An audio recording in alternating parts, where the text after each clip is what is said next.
promesas, cielos nuevos y tierra nueva. No solo un nuevo régimen mundial, sino que el mismo cielo va a ser nuevo. El nuevo régimen mundial está por venir, pero no como algunos piensan. Porque lo que este mundo llama un nuevo régimen mundial es solo una reestructuración del viejo desorden. Alguien dijo sabiamente, no se puede hacer buenos huevos revueltos con huevos podridos. El nuevo régimen mundial va a ocurrir cuando el Señor Jesucristo regrese con poder y gloria para recibir a los suyos y para juzgar a los que le rechazaron. Recuerde que Segunda de Pedro habla del cristianismo auténtico, lo verdadero, no lo falsificado. Y cuando Pedro habla sobre el cristianismo auténtico, él está advirtiendo acerca de los apóstatas. En este tercer capítulo, primero tenemos un argumento contra la segunda venida del Señor Jesucristo por parte de los apóstatas. Y luego tenemos la afirmación y confirmación apostólica de la segunda venida del Señor Jesús. Esto me emociona, porque veo el caos a mi alrededor, la situación en que está el mundo de hoy, y no importa cuán mala se ponga, yo sé cómo va a acabar. Y en lugar de quejarnos, ¿en qué va a terminar todo este mundo?, los creyentes podemos decir, ¡gloria a Dios! Miren quién regresará al mundo. La piedra angular de nuestra fe es la deidad de Cristo. Y la esperanza de nuestra fe es que Jesucristo, quien vino a morir en nuestro lugar, regresará a gobernar y reinar con poder y gran gloria. Así que el mensaje de hoy tiene 2 puntos. El primer punto es la denegación escarnecedora de su venida. El segundo punto, la declaración escrita de su venida. Leamos juntos 2 de Pedro capítulo 3, empezando en el versículo 1. Dice, amados, esta es la segunda carta que os escribo, y en ambas despierto con exhortación vuestro limpio entendimiento, para que tengáis memoria de las palabras que antes han sido dichas por los santos profetas, y del mandamiento del Señor y Salvador dado por vuestros apóstoles, sabiendo primero esto, que en los postreros días vendrán burladores, andando según sus propias concupiscencias y diciendo, preste atención aquí, diciendo, ¿dónde está la promesa de su advenimiento? Porque desde el día en que los padres durmieron, todas las cosas permanecen así como desde el principio de la creación. Y Pedro dice, estos ignoran voluntariamente que en el tiempo antiguo fueron hechos por la palabra de Dios los cielos y también la tierra, que proviene del agua y por el agua subsiste, por lo cual el mundo de entonces pereció anegado en agua. Lo que tenemos aquí son 3 reacciones apóstatas a la segunda venida de Jesucristo. La primera reacción es una reacción emocional. La segunda reacción es una reacción intelectual. Y la tercera reacción es una reacción voluntaria. Es decir, las emociones, la mente y la voluntad se rebelan contra la segunda venida del Señor Jesucristo. Satanás odia la idea de la segunda venida de Jesucristo porque cuando ocurra, él será sentenciado.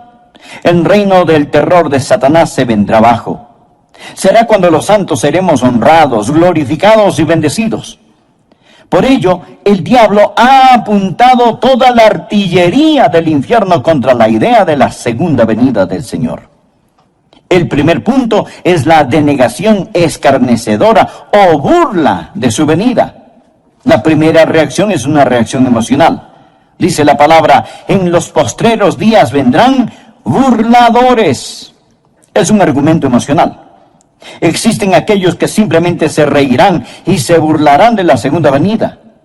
La burla no es sustituto para la verdad. Pero cuando un hombre está perdiendo un argumento, muchas veces opta por utilizar la burla, la ridiculización y el sarcasmo. Los verdaderos creyentes siempre han sabido que cuando defienden la verdad, se exponen a la burla y el ridículo. El siervo no es mayor que su señor. Marcos 5, versículo 40. Y se burlaron de él. ¿De quién? Del Señor Jesús. Lucas capítulo 22 y versículo 63 habla de cuando Jesucristo iba rumbo a la cruz. Dice, Y los hombres que custodiaban a Jesús se burlaban de él y le golpeaban. Se los puede imaginar muertos de risa, apuntando su dedo al Señor. Se burlaron y golpearon al Hijo de Dios. Si se ríen de usted por creer en Cristo y en su segunda venida, recuerde que está en muy buena compañía. El arsenal diabólico para impedir que usted ame, conozca y sirva a Dios es la ridiculización y la burla. En los postreros días vendrán burladores andando según sus propias concupiscencias. ¿Por qué se ponen tan emocionales estas personas acerca de la segunda venida de Jesucristo? ¿Por qué la odian? Porque viven en pecado. Ellos están viviendo en pecado. Muéstreme un burlador y le mostraré un pecador. Los burladores van tras sus propias lujurias, deseos. Muéstreme un hombre que ridiculiza la segunda venida de Jesucristo, el juicio, y yo le mostraré un hombre que tiene las iniciales del diablo talladas sobre su corazón. Muéstreme una mujer que se burla de las cosas santas, y le mostraré a una mujer cubierta con las asquerosas huellas digitales del pecado. En los postreros días vendrán burladores andando según sus propias concupiscencias. Esta es la reacción emocional contra el Señor Jesucristo. Pero la Biblia enseña en Proverbios que Dios también se va a reír. Proverbios 1, empezando en el versículo 24, dice: por cuanto llamé, Dios le está hablando a usted ahora. Por cuanto llamé y no quisisteis oír, extendí mi mano, y no hubo quien atendiese, sino que desechasteis todo consejo mío, y mi reprensión no quisisteis. Ahora escuche: también yo me reiré en vuestra calamidad, y me burlaré cuando os viniere lo que teméis. Cuando viniere como una destrucción lo que teméis, y vuestra calamidad llegare como un torbellino, cuando sobre vosotros viniere tribulación y angustia. Lo que Dios está diciendo es que usted puede irse riendo al infierno, pero no podrá salir de él. Dios está diciendo, como decimos hoy, el que ríe al último, ríe mejor. Los apóstatas no solo están satisfechos con rechazar las cosas santas, sino que tienen un enorme deseo diabólico de ridiculizar las cosas santas. Había un emperador romano cuyo nombre era Juliano.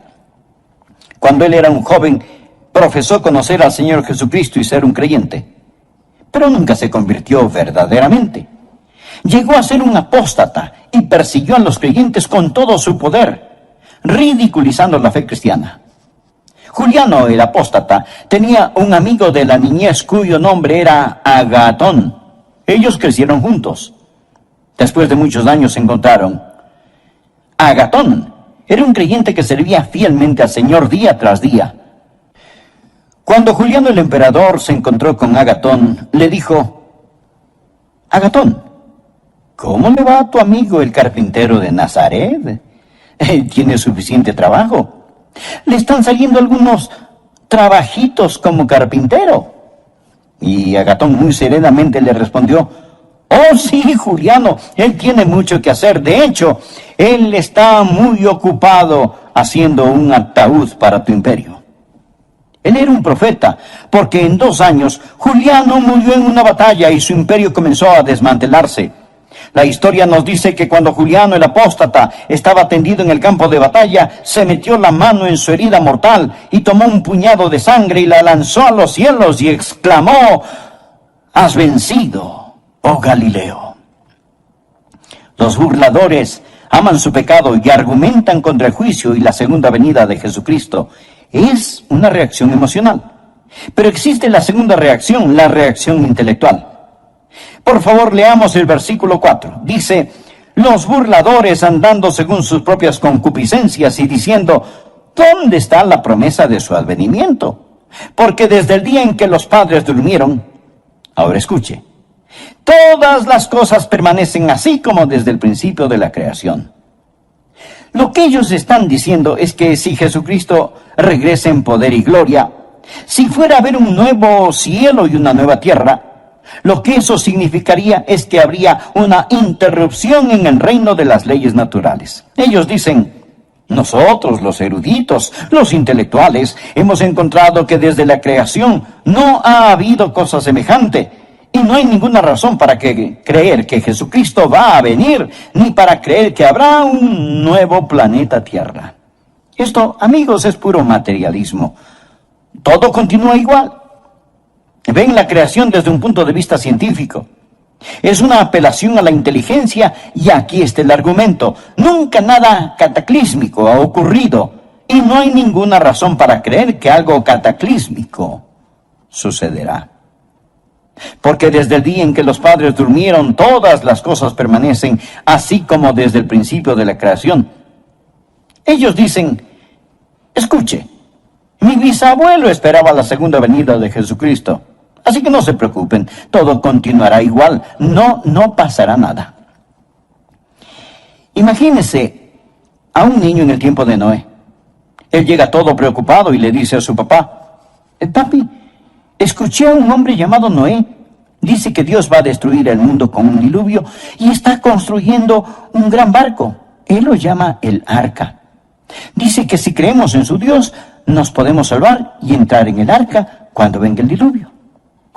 Y el papá, riéndose, le contesta, hijo, recuerdo que cuando yo era niño, ese viejo loco de Noé estaba construyendo esa arca y me contó la misma historia. Y yo me fui a casa asustado y se lo dije a mi papá, y mi papá me dijo que su papá, su bisabuelo, también escuchó al viejo Noé contar la misma historia. Hijo, olvídate de esa tontería. Nadie jamás ha visto un diluvio. No existe tal cosa. Desde los tiempos de tus bisabuelos todo sigue igual. Así que existe la reacción emocional. Los pecadores que siguen sus propios malos deseos. Existe la reacción intelectual. Toda cosa continúa exactamente como fue. Nunca ha habido un cataclismo, nunca habrá un cataclismo. Existe también la reacción voluntaria. Por favor, note el versículo 5. Estos ignoran voluntariamente. Son voluntariamente ignorantes. Esta gente no quiere...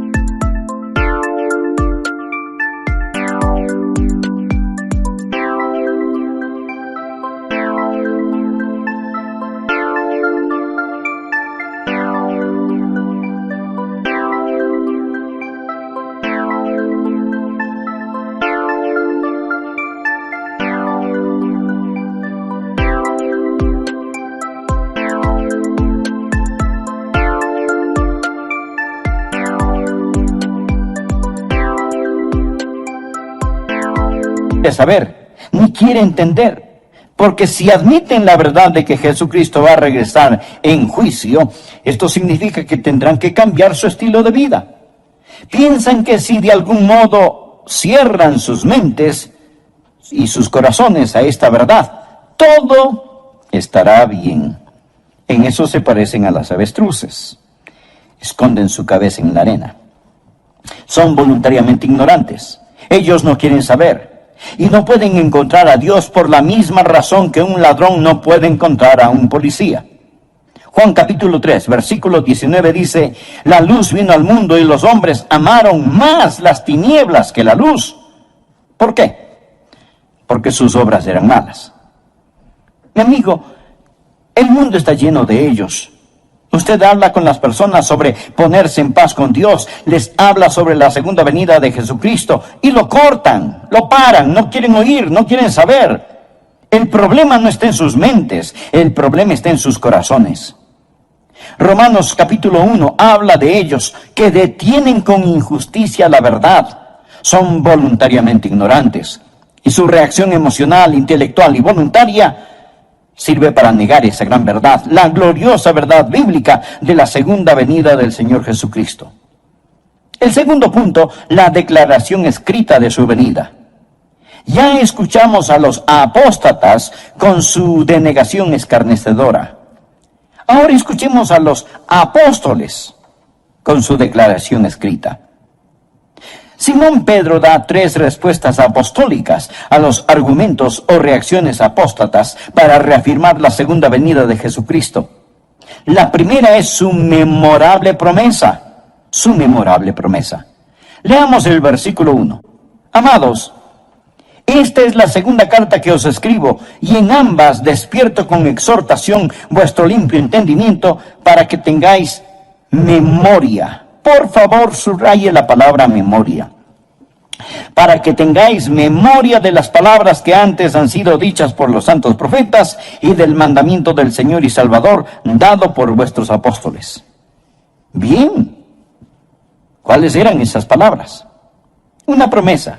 Mire el versículo 4. ¿Dónde está la promesa de su advenimiento? Ahora mire el versículo 9. El Señor no retarda su promesa. Saltémonos al 13. Pero nosotros esperamos, según su promesa, cielos nuevos y tierra nueva. Lo que está diciendo el apóstol es que Él nos hizo una memorable promesa y Él vendrá otra vez. Los profetas y los apóstoles nos dicen que recordemos lo que Dios ha dicho. Sabemos la importancia del nuevo nacimiento. Mas, ¿sabía que el Nuevo Testamento solo lo menciona 9 veces? La maravillosa doctrina del bautismo se menciona solo 20 veces en el Nuevo Testamento. El arrepentimiento solo 70 veces en el Nuevo Testamento. Pero el Nuevo Testamento habla, sin tocar el Antiguo Testamento, habla 380 veces en términos gráficamente claros de la segunda venida de Jesucristo. Esa es la razón por la que Pedro dijo, tengáis memoria de las palabras que antes han sido dichas por los santos profetas y por vuestros apóstoles. Si usted agrega a los profetas lo que los apóstoles dicen, un versículo de cada 25 en la Biblia habla de la segunda venida de Jesucristo. Dios no puede mentir. Dios lo ha prometido. Por ello, el recordatorio apostólico es su memorable promesa. Recuerde, téngalo presente. El Dios que no puede mentir lo ha prometido.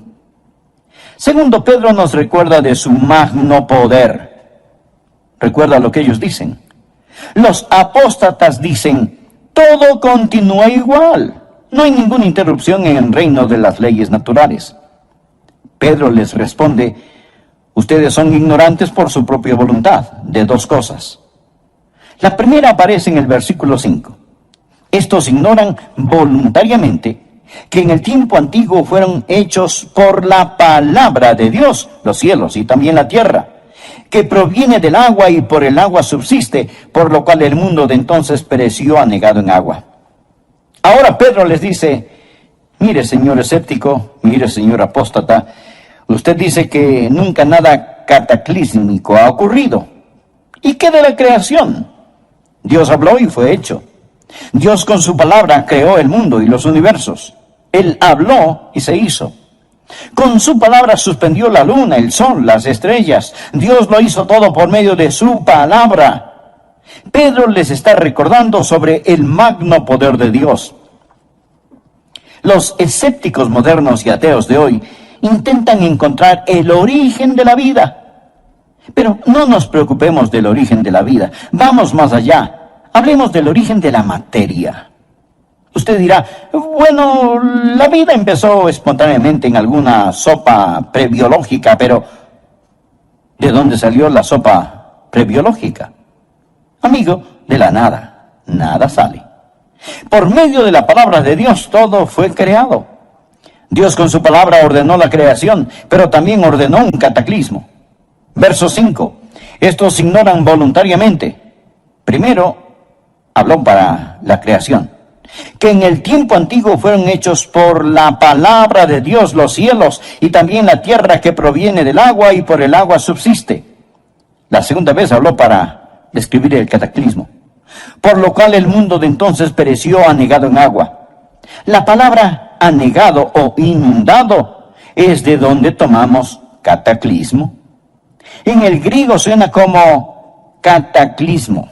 Dios con su magno poder hizo la creación y con su magno poder lo sacó del cataclismo. Pedro dice, no digan que Dios no puede cambiar la historia, que todo siempre sigue igual. Enfrenten los hechos. Y si tratan de explicar la creación sin un creador, son voluntariamente ignorantes, simplemente ignorantes. Piénselo. Es completa estupidez pensar que de la nada todo salió. No solo la memorable promesa, sino el magno poder de Dios. En base a esto, Pedro empieza a defender lo que Dios ha hecho y que lo hará de nuevo. Primero tenemos un argumento contra la segunda venida del Señor Jesucristo por parte de los apóstatas. Y luego tenemos la afirmación y confirmación apostólica de la segunda venida del Señor Jesús. Esto me emociona, porque veo el caos a mi alrededor, la situación en que está el mundo de hoy, y no importa cuán mala se ponga, yo sé cómo va a acabar. Y en lugar de quejarnos, ¿en qué va a terminar todo este mundo?, los creyentes podemos decir, ¡gloria a Dios! Miren quién regresará al mundo. La piedra angular de nuestra fe es la deidad de Cristo. Y la esperanza de nuestra fe es que Jesucristo, quien vino a morir en nuestro lugar, regresará a gobernar y reinar con poder y gran gloria.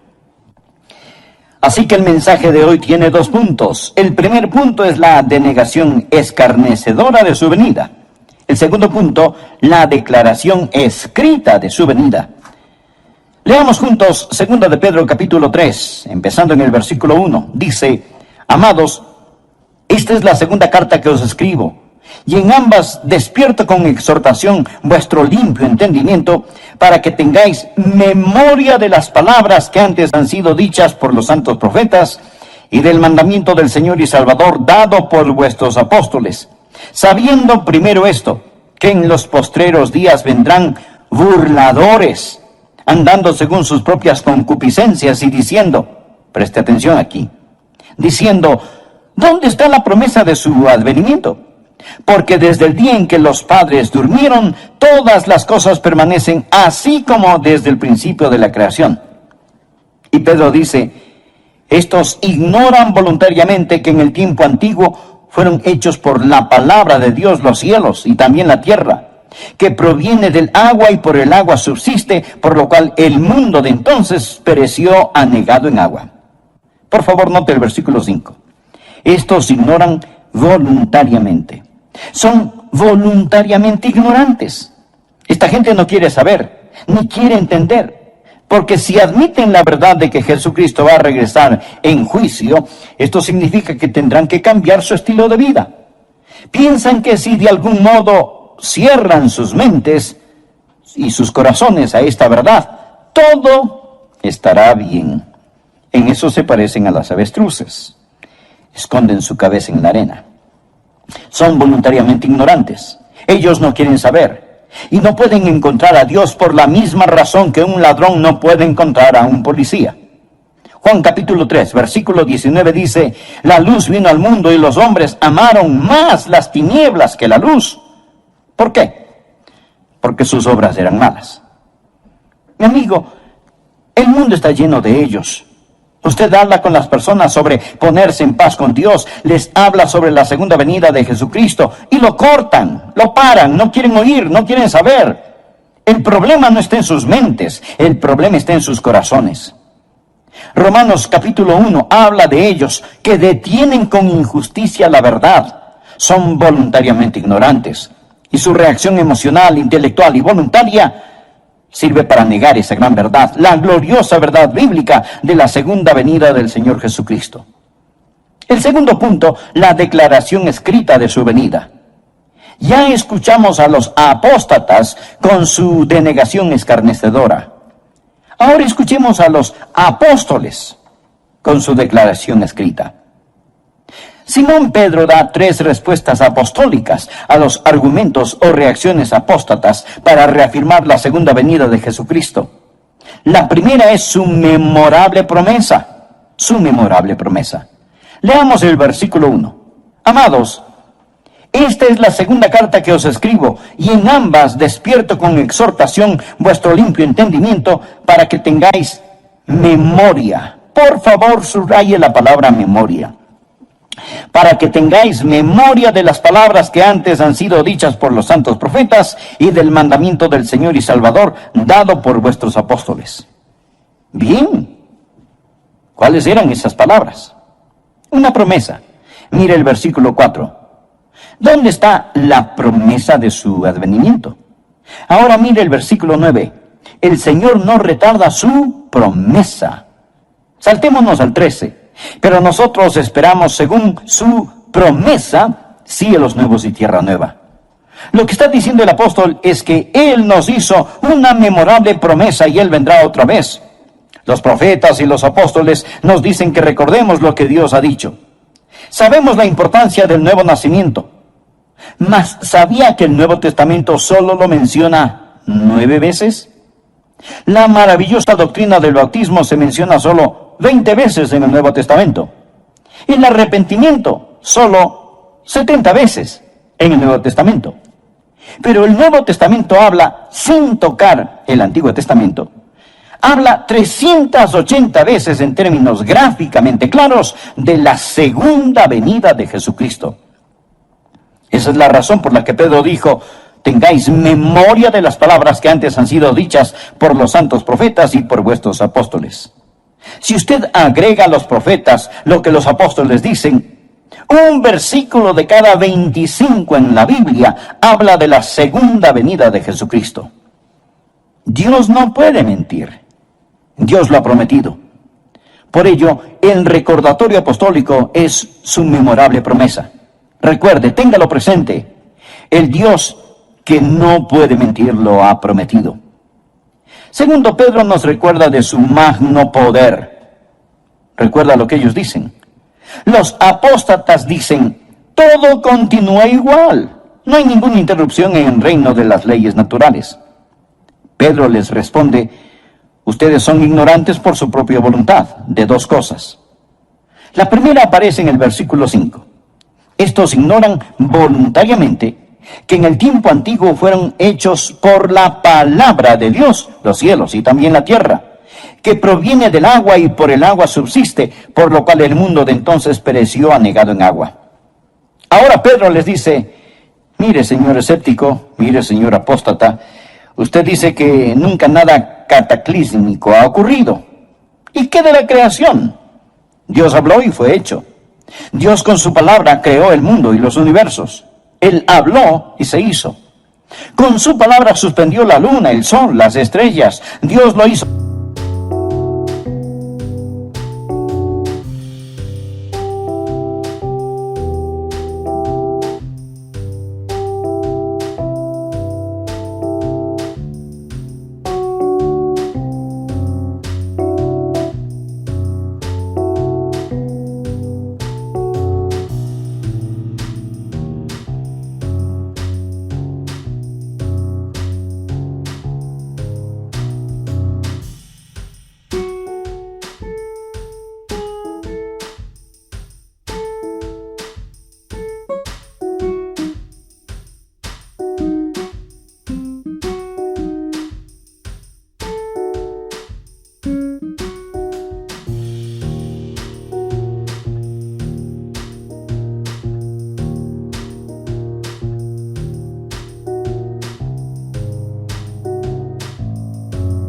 Todo por medio de su palabra.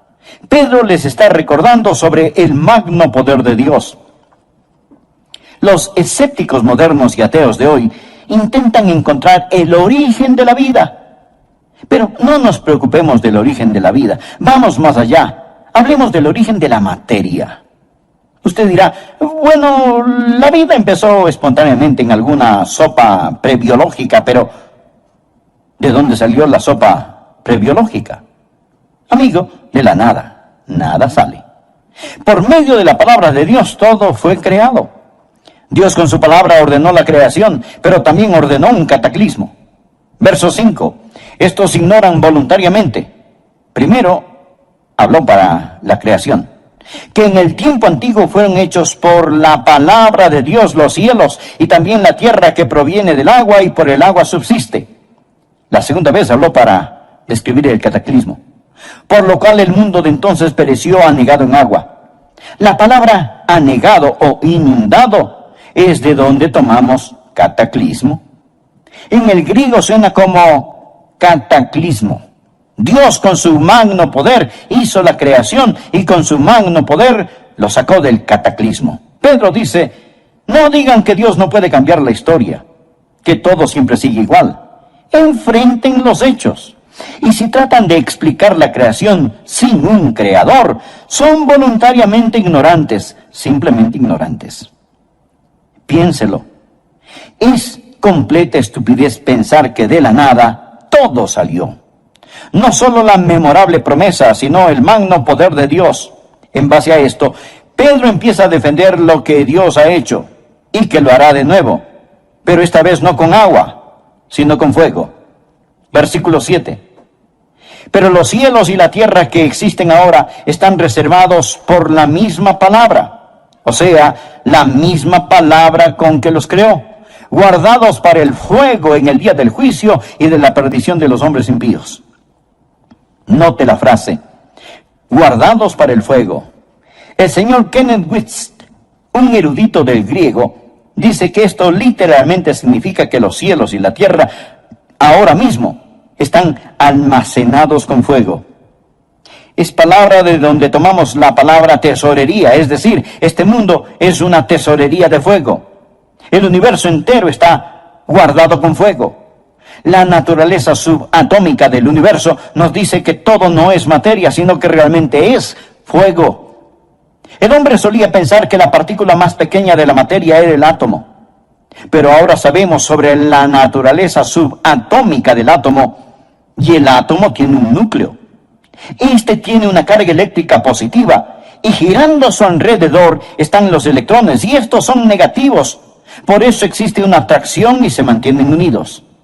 El electrón es increíblemente rápido. Escuche, algo asombroso sobre los electrones del átomo es que giran alrededor del núcleo billones de veces cada millonésima de segundo. Nadie sabe realmente qué es esta fuerza eléctrica. La podemos describir, pero no sabemos lo que es. Einstein dijo antes de morir que esperaba descubrir lo que es la electricidad, pero nunca lo hizo. Podemos poner esta cosa de algún modo en proporciones matemáticas, pero los científicos no saben cuál es la fuerza que los une. Dije que el núcleo tiene una carga eléctrica positiva y girando a su alrededor están los electrones que son negativos. Por eso existe una atracción y se mantienen unidos. Pero también tiene neutrones y protones. Los neutrones son neutros y los protones son positivos. No existe atracción, mas estos no se caen. ¿Qué causa que todos se mantengan unidos? Colosenses 1:17 nos habla acerca del Señor Jesús y dice, todas las cosas en Él subsisten.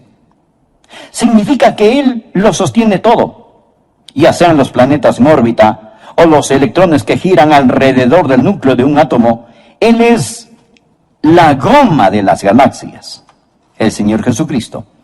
Hebreos 1:3 dice, Jesús quien sustenta o sostiene todas las cosas con la palabra de su poder. Pedro dice, están guardados con el fuego. Todo es fuego, porque todo está formado de una estructura molecular. Hebreos 11:3 dice, lo que se ve fue hecho de lo que no se ve. Pedro les dice a los apóstatas que ridiculizan la segunda venida de Jesucristo, les recuerdo su memorable promesa, les recuerdo su magno poder y les recuerdo su misericordiosa paciencia. Por favor, leamos el versículo 8. Mas, oh amados, no ignoréis esto, que para con el Señor un día es como 1000 años y 1000 años como un día. El Señor no retarda su promesa, según algunos la tienen por tardanza, sino que es paciente para con nosotros, no queriendo que ninguno perezca, sino que todos procedan al arrepentimiento. Pero el día del Señor vendrá como ladrón en la noche, en el cual los cielos pasarán con gran estruendo. Usted sabe que la gente que intenta deducir cómo todo llegó a ser, dicen, bien, todo empezó con una gran explosión. Nunca nos explican qué fue lo que explotó. Solo el hombre puede desviarse 180 grados hacia lo opuesto. Todo no empezó con una gran explosión. Todo va a concluir con una gran explosión. Dice la palabra, pero el día del Señor vendrá como ladrón en la noche, en el cual los cielos pasarán con gran estruendo, y los elementos ardiendo serán deshechos. Ardiendo significa calor interno, fiebre, calentura. Y la tierra y las obras que en ella hay serán quemadas. Puesto que todas estas cosas han de ser deshechas, ¿cómo no debéis vosotros andar en santa y piadosa manera de vivir, esperando y apresurándoos para la venida del día de Dios, en el cual los cielos encendiéndose serán deshechos, y los elementos siendo quemados se fundirán? Pero nosotros esperamos, según sus promesas, cielos nuevos y tierra nueva, en los cuales mora la justicia. Por lo cual, oh amados, estando en espera de estas cosas, procurad con diligencia ser hallados por Él sin mancha e irreprensibles, en paz. Amigo, presta atención al versículo 15. Y tened entendido que la paciencia de nuestro Señor es para salvación. La paciencia de Dios es para salvación. ¿Y qué significa? Mi estimado amigo, significa que Dios no quiere que usted muera y vaya al infierno. Eso es lo que significa. Si Jesucristo hubiera regresado ayer y usted no es salvo, su destino estaría irrevocablemente establecido. El Señor mantiene la puerta de la misericordia abierta para usted. Dios es un Dios de misericordia. Y Pedro les contesta a los apóstatas estas tres cosas. Existe una memorable promesa, existe el magno poder de Dios y existe la misericordia y la paciencia de Dios. Versículo 9. El Señor no queriendo que ninguno perezca, sino que todos procedan al arrepentimiento. Dios está esperando que usted acepte su salvación. Y usted dirá, bueno, si Dios es tan misericordioso, yo no tengo de qué preocuparme. No, mi estimado amigo, mire el versículo 10. Pero el día del Señor vendrá. Verá, ambas, la ira y la misericordia, son atributos de Dios. Si usted dice que Dios es todo ira y no misericordia, eso es solo parte de la verdad. Y si dice que Dios es todo misericordia y no ira, eso es solo parte de la verdad.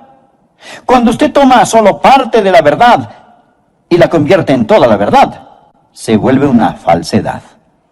Existe la misericordia de Dios y la ira de Dios. Dios no quiere que ninguno perezca, pero la ira, el día del Señor, vendrá. Alguien sabiamente dijo, ahora mismo las tempestuosas aguas de la ira de Dios golpean furiosamente la represa de su misericordia. La misericordia debe dar paso a la ira, porque el día del Señor vendrá. Yo no sé cuándo la última alma que completará la esposa se convertirá. Quizás sea usted, amigo, y la esposa estará completa. Entonces sonará la trompeta. Los muertos en Cristo resucitarán primero, y los que estemos vivos seremos arrebatados y cambiados, así, en un abrir y cerrar de ojos, para encontrarnos en el aire con el Señor. Pero no sé cuándo será, mas Él está por venir. Amigo, si Jesucristo fuera a venir ahora mismo, ¿qué pasaría con usted? Verá, Él dijo, pero el día del Señor vendrá. ¿Cómo? Mírelo, como un ladrón en la noche, de repente, inesperadamente, cataclísmicamente. Jesús dijo en Lucas 13:3, no, antes si no os arrepentís, todos pereceréis igualmente. Pero el Señor no quiere que ninguno perezca, sino que todos procedan al arrepentimiento. Amigo, Él está por venir, en llamas de fuego para castigar a los que no conocen a Dios, ni obedecen el Evangelio de nuestro Señor y Salvador Jesucristo. ¿Que cómo lo sé? Pues por su memorable promesa. Y aún no ha venido por su misericordiosa paciencia. Jesús no quiere que usted muera y vaya al infierno. De verdad, Él no lo quiere. La Biblia dice, porque de tal manera amó Dios al mundo que ha dado a su Hijo unigénito, para que todo aquel que en Él cree no se pierda, mas tenga vida eterna. Por consiguiente, ¿qué tiene que hacer usted para no perecer? Pues arrepentirse, arrepentirse. ¿Cuál es el arrepentimiento? La palabra griega metanoia o arrepentimiento significa cambiar de pensar. Antes usted confiaba en sí mismo, vivía en pecado, iba por su lado, hacía lo que le daba la gana. Ahora se da un cambio radical y dramático de pensar, se arrepiente, pone su fe no en sí mismo, sino en Jesucristo, abandona sus pecados, abandona sus viejos caminos. Estimado amigo, ¿es usted salvo? No le pregunté si es usted católico, bautista, metodista o lo que sea. Lo que quiero decir es que necesita saber sin lugar a dudas que se ha arrepentido de sus pecados y que ha recibido a Cristo como su Salvador personal. Le imploro que lo haga ahora. Y le invito a orar de la siguiente manera. Usted personalmente. Amado Dios, yo sé que tú me amas. Sé que quieres salvarme. Jesús, tú moriste en mi lugar para salvarme y prometiste salvarme si confiaba solo en ti. Y eso es lo que estoy haciendo ahora. Confío en ti. En este momento, con todo mi ser, abro mi corazón, me arrepiento de mis pecados y te recibo como mi Señor y Salvador. Gracias por salvarme. Finalmente, quiero decirle que el solo repetir estas palabras no le salvarán. Pero si las dijo de corazón,